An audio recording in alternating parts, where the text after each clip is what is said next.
Thanks very much. Fantastic. Hi, everyone. So, as you said, one more to go, and then we have some coffees. Well, my name is Alex Kaiser, and this is not working. Probably. There we go. Green, right? Not working for some reason. Maybe, well, I have to skip through. There we go. There we go. Right. Right. So I'm Alex Kaiser. I'm a co-founder and the CEO at yReceipts, and I'm quite excited today to talk about a certain concept that we believe in our company, and then hand over to Ryan, who's one of our dear customers, and will tell you how they put that into place and achieve tremendous results.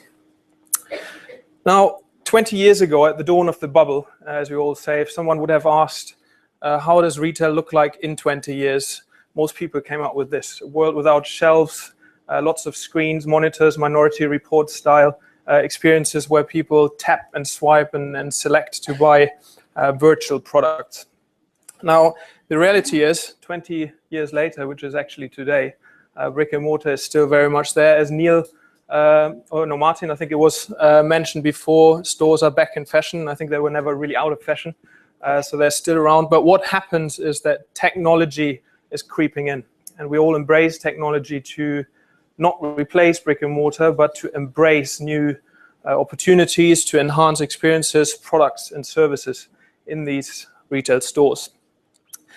The underlying theme, though, whatever we do with technology and whatever will happen with brick and mortar in the future, is something that we call connect, and that's what we build our business on.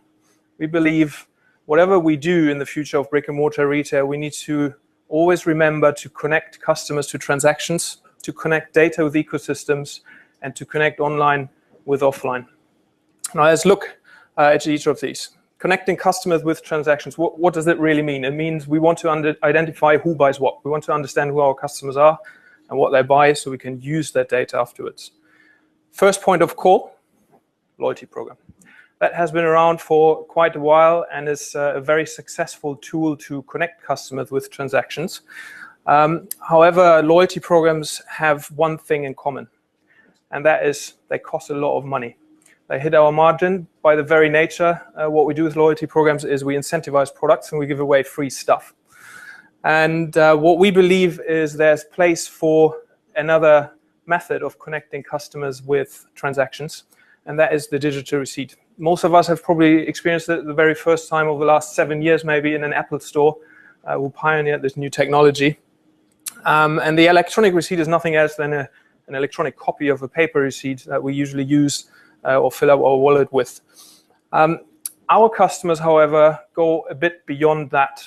They do not only use it to connect customers and transactions, they open a new communication channel, a new marketing channel. They use digital receipts to communicate to their customers, to drive behavior. As Martin said, I think it's about content, delivering content in new channels. The digital receipt is a new channel. You can start getting in-store feedback directly linked to the sales assistant and to the actual purchase. So that data becomes really relevant. One example is Charles Tyrrell. They did something very interesting. They just added a button, not even a preview, that says watch now. That increased click rate by 700% overnight. So that's an example for really driving digital receipts into a new sphere. Now, if you run digital receipts, that means if you're a big retailer or a small one, you have lots of customers buying lots of stuff, lots of transactions, sales assistants, store locations, date, times, and Sophie mentioned the big data and lots of data points flying around. What does that then mean once we have all that data? And again, what Sophie said is actually something I will talk about as well. It's about the ecosystem. Every retailer has an ecosystem. That ecosystem can be very big, can be very small, can be complex or not. But what we believe is nowadays ecosystems are very bespoke. All of you have the choice and the challenge to pick the right suppliers, the right internal or external systems to build your solution around your needs and your objectives that you set as a business. So there's no more one box fits all. You decide what is best for your own company. And that's what we believe is at the core of what we do, which is connecting the data. We want to give you the opportunity to use that data in small bites, maybe, again, like Sophie said. So let's give you 2 examples.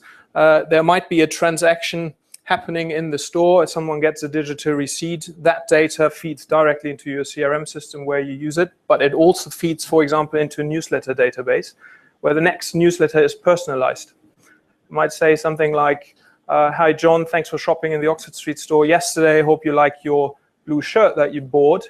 Please find below our weekly newsletter. And that's it. We have tested that, and one of our customers personalized newsletters by using small bite size, which is the email address, the name, and 1 item, and the store location. And engagement in that newsletter increased by 11-fold. So one very interesting example, just using tiny bits to engage. Another one is customer feedback services. So let's use that same customer. The information that the customer bought the blue shirt in the Oxford Street store and was served by Susanna fed into the feedback service that the retailer used. And a day later, that customer was called up and was asked and queried about the experience in store, which created more data in the background. So these are just 2 tiny examples of what can be done with data, and once you understand who bought what and brought a customer and a transaction together. Now we take it a bit further. We want to stand for connecting data rather than using data. There are experts out there who use the data that we can connect, which is why we build our software so agnostic that it can be used on any system. And we start to work with the first retailers, work with roughly 120 companies around the world that roll it out across franchises, markets, countries, because it's a centralized way of connecting data into the ecosystems. And there are lots of errors probably that you imagine at the moment that are not on here. Now, I want to focus on one particular area, and that is offers, rewards, media platforms. You want to drive behavior, and if you want to drive your customers into brick and mortar stores, normally and increasingly you reach them through digital channels, social media, email, any other channels to drive customers from online into offline. So it's not the other way around only, which you can do, by the way, with a digital receipt, but it is driving customers into the stores.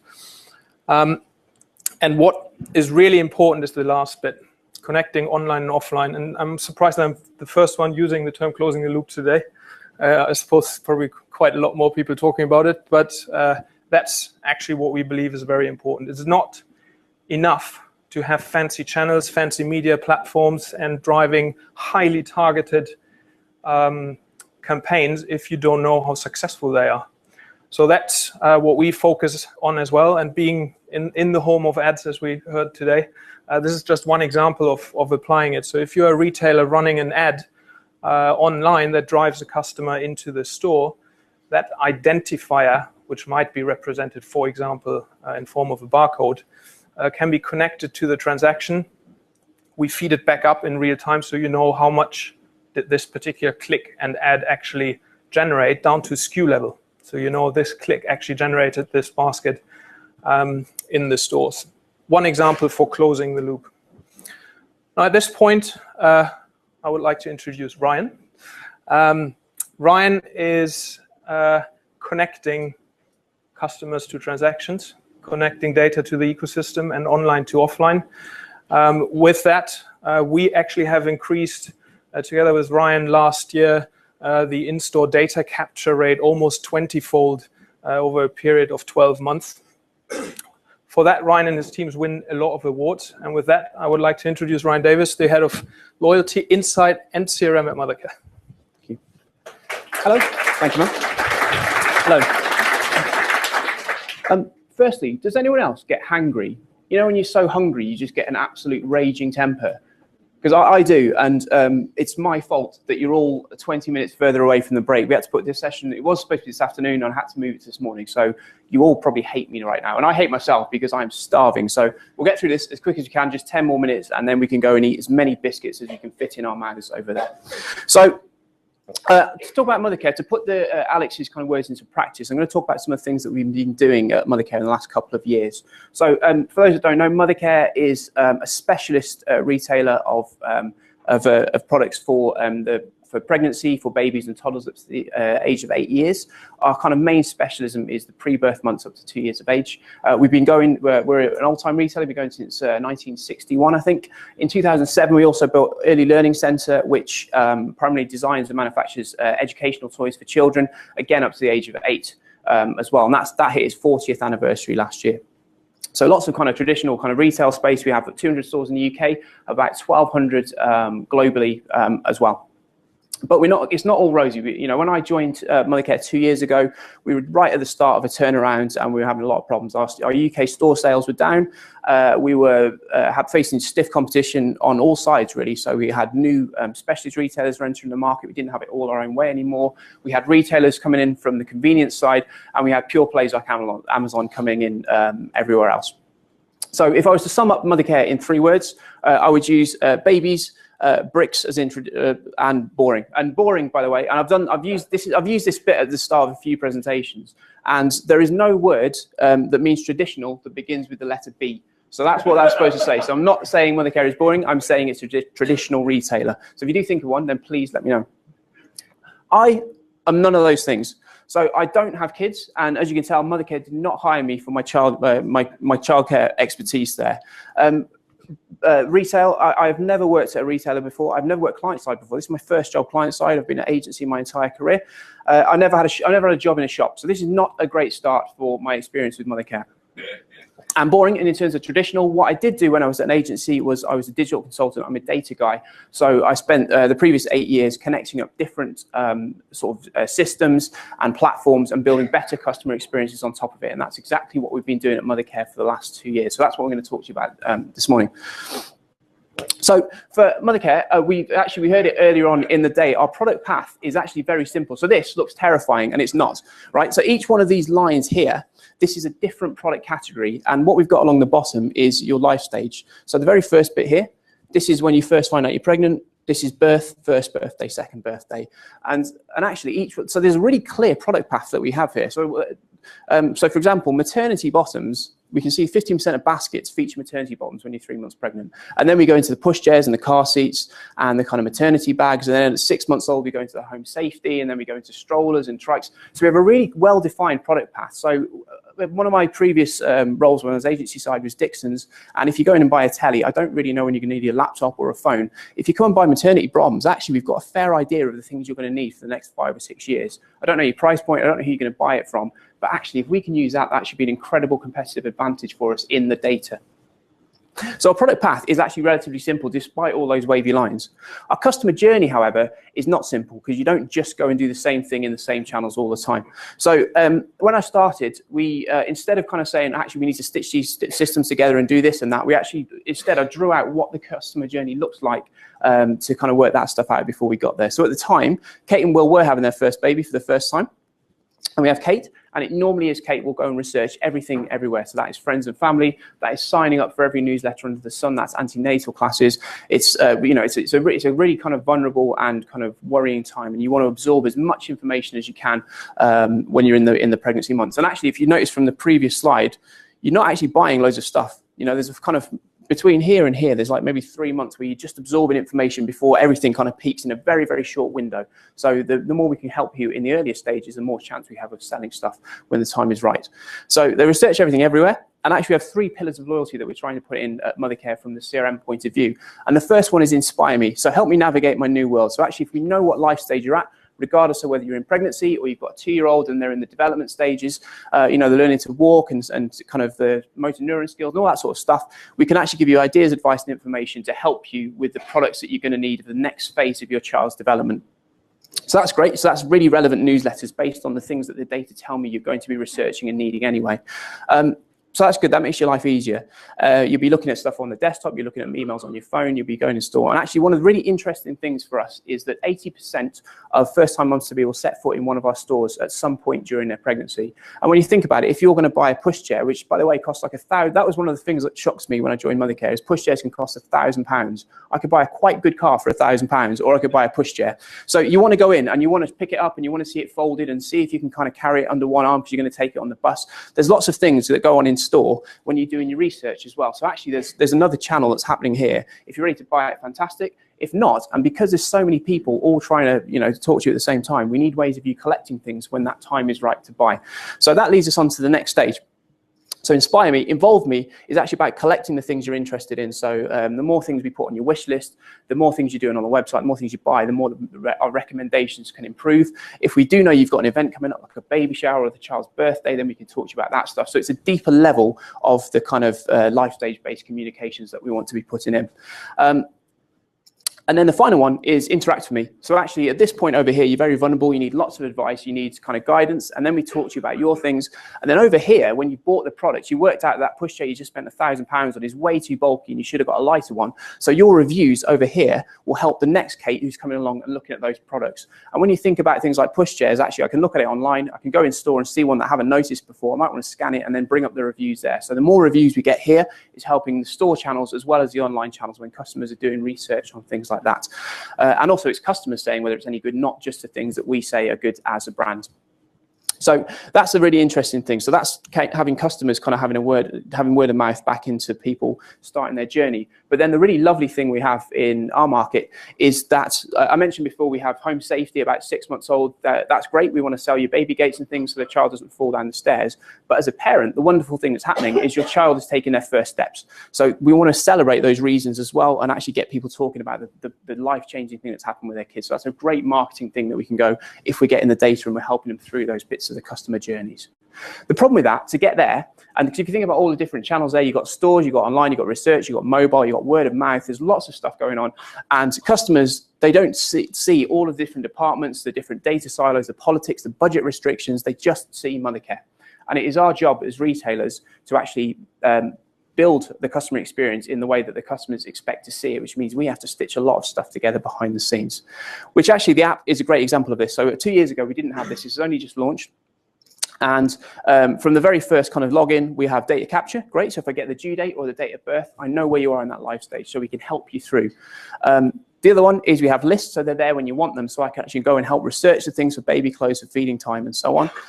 If I'm in store, I can use the scanner, so I can bring up the reviews. I can see what people are saying. If it's good, I can say, okay, so buy that. If I'm not ready, I can add it to my wish list. So in that really, really short example, there's all these channels going on already that have been stitched together behind the scenes in the app, which is a great start that the business made. But that is still, we can go further because that is just online. So we have 2 websites with Mothercare and Early Learning Centre, but we have 200 stores and 5,000 staff that are talking to hundreds of thousands of customers a week. So there was another gap there in that we could use to make those customers visible to my database. And that's where yReceipts came in. So with yReceipts, we put that in. So 18 months ago, it was on 3 tills in 1 store and a trial. 6 weeks after that, it was in in 200 stores, 1,000 tills, and 5,000 staff were using that, talking to customers every day. And then about 6 weeks after that, the stores became a bigger source of new customers than our website did. So it's a phenomenal thing when we think, digital is huge and it's explosive, but actually stores are where our customers still are. And especially in our specialist retailer bit, that makes a massive difference. It emails you a receipt. It's exactly the same as a paper receipt. So the barcodes, all the SKUs and stuff, it means I can return things straight off my phone. It also means we can send reviews out there. We can do recommendations as well. But also the real thing is actually it makes our store customers visible as well. And we can say that, and we can talk about conversion rates and what we want stores to be doing. But the thing that really kind of hooked into them was this. So the Olympic Stadium, when it was still full and it was still going, when that is absolutely full to bursting, that will hold 80,000 customers or people. If a store adds 500 new emails a week via yReceipts in 3 years, that is the size of the local database they will build. So when we do sales, we do new ranges, we do store events. If I'm talking to that many people because they've been into your store already, that is a huge difference, a huge competitive advantage we have as a traditional retailer with lots of stores as well. So that's the thing that store managers really, really hook into now. It's not about conversion percentages. It's about us being able to talk to your local army of customers. So we've already now connected the physical with digital. We want to go back the other way because yReceipts does have a number of problems in that it's quite error prone. If you're typing an email address, if you get one letter wrong, it's not going to the right customer. So at best, it bounces back. At worst, it goes to someone else who's a different customer, and then they get freaked out and they wonder why they've had an email for something they bought in a store when they're on the other side of the world. Also, it takes a bit of time at Till to introduce it to the customers. So linking it back to the app. What we will, in our next release, which is coming out next month, because we already captured the email address on the app, we thought instead of you typing the address, we'll just take it from the phone instead. So you just scan that at Till, it puts the email address in, and it will send it directly to the app. So all of my receipts now live in one place, as well as means I can go and scan stuff there, I can send gift receipts, and actually it starts wrapping that up into the customer experience, and they're carrying everything around with them as well. The really interesting thing that this has done, as well as making it easier for the customer, is it's actually changed the composition of our marketing database. So now we have more store customers in there than we do purely web customers.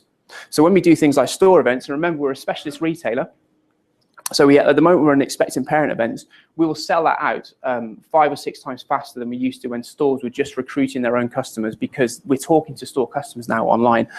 So it means we've launched new services like Personal Shopper as well. Everyone seems to be doing a nod to Google in their presentation, so I actually looked for Google HQ when we did that as well. So, and we use Google Maps to show the thing up, but it means we can get customers back to store when the moment is right to do that.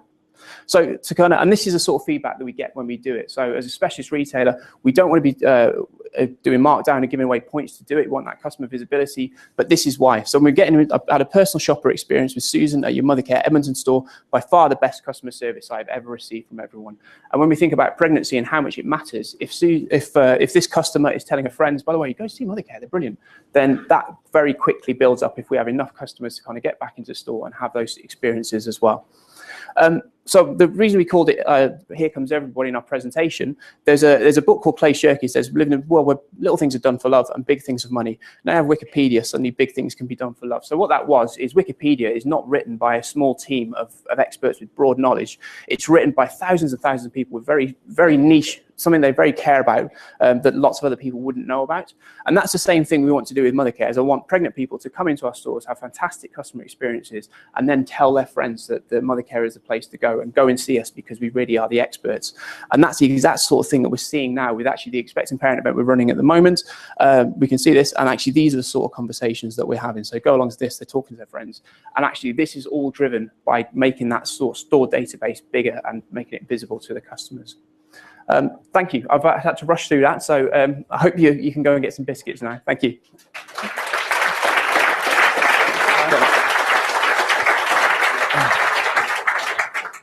Right, guys, it's 5 to 12. I'm going to be really mean and give you 15 minutes, okay, for your next coffee, pee break, email, phone calls, whatever. We'll come back and start at 12:10 sharp. That will give us an hour until lunch, all right? Thank you.